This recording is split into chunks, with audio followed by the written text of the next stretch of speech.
Israel Hamas ஒப்பந்தத்திற்கமைய முதற்கட்டமாக 25 பிணை கைதிகள் விடுதலை செய்யப்பட்டிருக்கின்றனர். போர் நிறுத்தத்திற்கும் இடையேயும் இஸ்ரேல் தாக்குதல் நடத்தியதில் சுமார் 30 பேர் உயிரிழப்பு என ஹமாஸ் தகவல். இஸ்ரேல் பிரதமருக்கு பலத்த அடி, பதவி பறிபோகும் அபாயம். காசாவில் போர் நிறுத்தப்பட்டுள்ளமையினால் அத்தியாவசிய நிவாரண உதவிகளை வழங்க நடவடிக்கை எடுக்கப்பட்டுள்ளது. இவை இஸ்ரேல் விடுவிக்கப்பட்டுள்ளதாக கூறப்படுகிறது. இதனிடையே தடுத்து வைத்துள்ள 7000 கைதிகளில் 39 பேரை விடுதலை செய்ய இஸ்ரேல் முடிவு செய்யப்பட்டுள்ளதுடன் அடுத்த 3 நாட்களில் 150 கைதிகளை விடுதலை செய்ய இஸ்ரேல் ஒப்பந்தம் செய்துள்ளது. இதற்கிடையே பிணை கைதிகளை விடுவிப்பது தொடர்பாக பேச்சுவார்த்தை நடைபெற்றது. இதில் ஹட்டார், எகிப்து, அமெரிக்கா ஆகிய நாடுகள் மத்தியஸ்தம் செய்தன. இதில் பிணை கைதிகளை விடுவிப்பதற்கு ஈடாக காசாவில் 4 நாட்களுக்கு போர் நிறுத்துவதாக இஸ்ரேல் அரசு அறிவித்துள்ளது. இந்த 4 நாள் போர் நிறுத்தத்தில் குழந்தைகள், பெண்கள் உட்பட 50 பிணை கைதிகளை ஹமாஸ் அமைப்பினர் விடுவிப்பார்கள் என்று தெரிவிக்கப்பட்டது. இது ஒரு புறம் இருக்க, இஸ்ரேல் ஹமாஸ் அமைப்பினர் மேற்கொண்டுள்ள உடன்படிக்கையின்படி தற்போது காசாவில் போர் நிறுத்தப்பட்டுள்ளமையினால் அத்தியாவசிய நிவாரண உதவிகள் காசாவுக்கு கிடைக்கவுள்ளதாக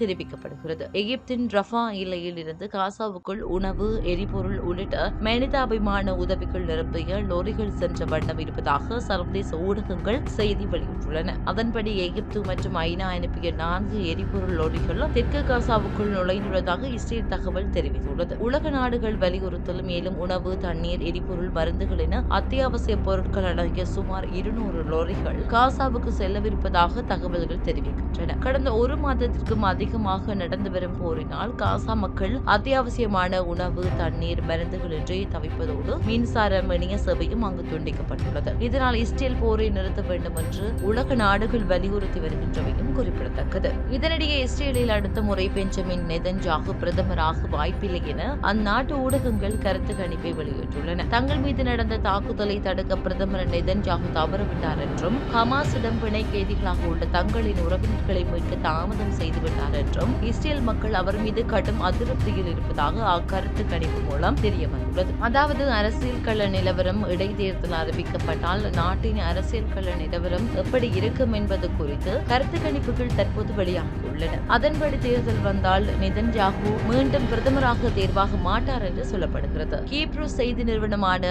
மாரிஃப் இந்த கருத்து கணிப்பை வெளியிட்டிருக்கிறது. அதாவது நெதன்யாகு கட்சிக்கு வரும் 3.25% வாக்குகள் மட்டுமே கிடைக்கும் என இதில் தெரிவிக்கப்பட்டுள்ளது. இப்படி இருக்க காசாவின் எல்லைக்குள் எரிபொருள் மற்றும் எரிவாயு கொள்கலன்கள் தாங்கிய 3 வாகனங்கள் உள்நுழைந்துள்ளதாகவும் தெரிவிக்கப்பட்டுள்ளது. அதுடன் எரிபொருள் மற்றும் எரிவாயு தாங்கிய வாகனங்கள் மேலும் சில நாட்களில் காசாவுக்கு செல்ல உள்ளதாக அறிவிக்கப்பட்டுள்ளது. காசாவில் இடம்பெற்ற தாக்குதல் காரணமாக எரிபொருள் மற்றும் எரிவாயுவுக்கு பற்றாக்குறை ஏற்பட்டுள்ளதாக குறிப்பிடப்பட்டுள்ளது. இதன் காரணமாக அங்கு மருத்துவ சேவைகள் உள்ளிட்ட அடிப்படை சேவைகள் பாதிக்கப்பட்டு வைத்தியசாலைகளில் சிகிச்சைகளுக்காக அனுமதிக்கப்பட்டிருந்த பலர் உயிரிழந்துள்ளனர். இதன் காரணமாகவே குறித்த வாகனங்கள் காசாவிற்கு வருகை தந்துள்ளதாக தெரிவிக்கப்பட்டுள்ளது. இதேவேளை ஹமாஸ் மற்றும் இஸ்ரேலினால் ஒப்பந்தம் செய்யப்பட்ட 4 நாள் காசா போர் நிறுத்தம் நேற்றைய தினம் முதல் அமுலுக்கு வந்துள்ளது. அத்துடன் பாலஸ்தீன குழுவிற்கும் இஸ்ரேலுக்கும் இடையே திட்டமிடப்பட்ட போர் நிறுத்தம் நடைமுறைப்படுத்தப்பட்டுள்ள போதும் வடக்கு காசாவில் உள்ள ஜபாலியா அகதிகள் முகாமில் உள்ள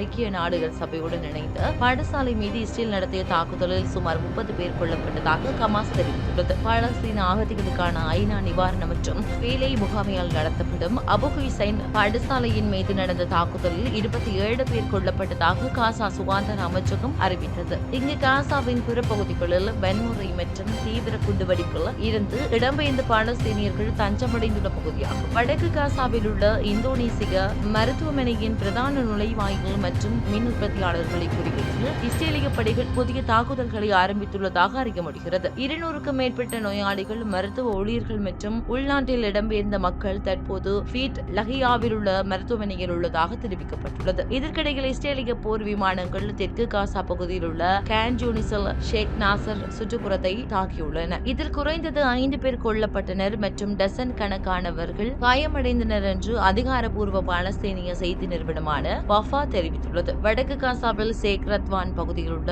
குடியிருப்பு வீடு மீது இஸ்ரேலிய படைகள் நடத்திய தாக்குதலில் குறைந்தது 10 பேர் கொல்லப்பட்டதாகவும் அது தெரிவித்துள்ளது. மேலும் பாலஸ்தீன அதிகாரிகளின் கூற்றுப்படி இஸ்ரேலின் இடைவிடாத குண்டுவெடிப்புகளில் காசாவில் 14,800க்கும் அதிகமானோர் கொல்லப்பட்டுள்ளனர். இஸ்ரேலில் ஹமாஸின் தாக்குதல்களால் உத்தியோகபூர்வ இறப்பு எண்ணிக்கை சுமார் 1200 உள்ளமையும் சுட்டிக்காட்டத்தக்கது. இவ்வாறு அண்மைய செய்திகள் அமைந்துள்ள நிலையில் மீண்டும் மற்றொரு காணொளியில் நான் உங்களை சந்திக்கும் சந்திக்கும் வரை உங்களிடமிருந்து விடைபெற்று செல்கின்றேன். தொடர்ந்தும் புதிய செய்திகள் சேனலோடு இணைந்திருங்கள்.